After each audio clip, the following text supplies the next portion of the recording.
आजचा विषय आहे भोवळ. आपल्या परिसरातील सर्व गोष्टी आपल्याभोवती गरगर फिरत आहेत अशी भावना होणं याला भोवळ म्हणायचं. आपण भोवळ किंवा चक्कर येणं या एका साधारण दिसणाऱ्या पण महत्वाच्या लक्षणाकडे वळूया. व्हर्टायगो किंवा भोवळ ही सर्वसाधारणतः कानाच्या आतील लॅबरिंथ नावाच्या अवयवाची विकृती असते. पण मेंदूला रक्तपुरवठा कमी होणं, ॲनिमिया, हायपोग्लायसेमिया, हृदयाची अनियमित गती, अंतर्गत रक्तस्राव, डिहायड्रेशन, सोडियमची त्रुटी अशा अनेक परिस्थितीत सुद्धा भोवळ येऊ शकते.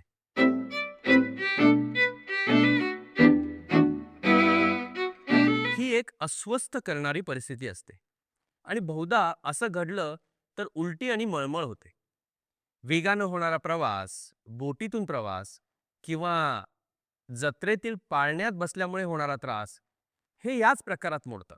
पण ते तात्पुरते आणि क्षणिक असतात. खूप आणि प्रदीर्घ मद्यप्राशन केल्याने सुद्धा भोवळ येते आणि तोल जातो. भोवळ वारंवार आल्यानं आपणास नित्य नैमित्तिक काम करणं देखील अशक्य होत असतं. म्हणून भोवळ सारखी येत असेल तर डॉक्टरांचा सल्ला घ्यायला लागतो. भोवळ येऊन दृष्टीदोष होत असेल, अशक्तपणा वाटत असेल, भोवळ आल्यानं क्षणभर शुद्ध अर्पत असेल, बोलणं अवघड होत असेल, तर मेंदूला रक्तपुरवठा खंडित होऊन पॅरालिसिस होण्याची ते पूर्वचिन्ह असू शकतं.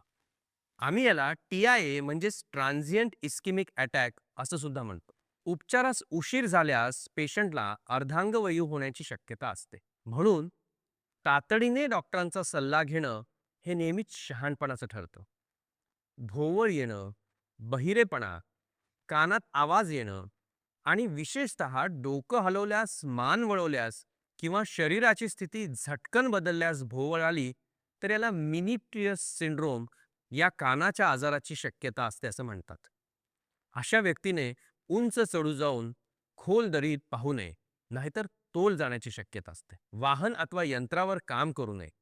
डॉक्टरांचा सल्ला घेऊन तपासणी करून उपचार घेतल्यास गंभीर परिस्थिती नक्कीच टाळता येते. विशेषतः मळमळ किंवा उलटी होत असेल तर मध्यकर्णातील लॅब्रिंथला सूज आली असण्याची शक्यता असते. अनेक औषधांचे दुष्परिणाम म्हणून देखील भोवळ, गिडीनेस अशा प्रकारच्या परिस्थितीला जबाबदार असतात. ॲस्पिरिन, मलेरियावरील औषधं, अमायनोग्लायकोसाइड नावाचे अँटीबायोटिक्सचा प्रकार, हृदयविकारावरील काही औषधं, ब्लड प्रेशरची काही औषधं, त्यांच्यामुळे असा त्रास होऊ शकतो. सर्व्हायकल स्पॉन्डिलोसिस नावाच्या मानेतील मणक्याच्या आजारातही व्हर्टिब्रल आर्टरीच्या रक्तवाहिनी दाबल्या गेल्यामुळे छोट्या मेंदूला म्हणजेच लहान मेंदूला रक्तपुरवठा कमी होऊनही असा त्रास होऊ शकतो. मानेतील मणक्यांचा एक्स-रे ह्या आजाराचं निदान करतो. जर हे मणके झिजलेले आणि एकमेकात गुंतलेले दिसत असतील तर सर्व्हायकल कॉलर लावल्याने आराम पडू शकतो.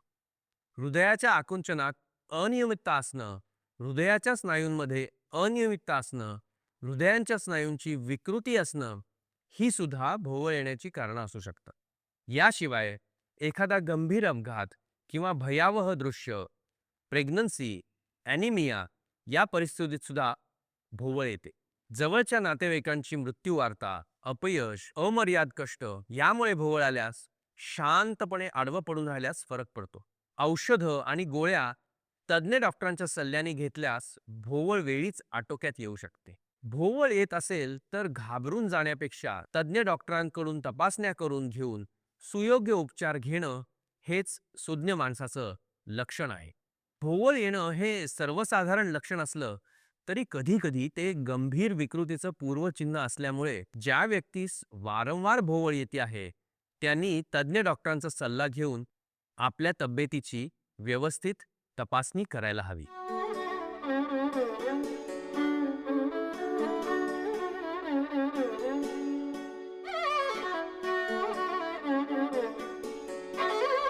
आजचा विषय संपला असला तरी आपलं ध्येय संपलेलं नाही.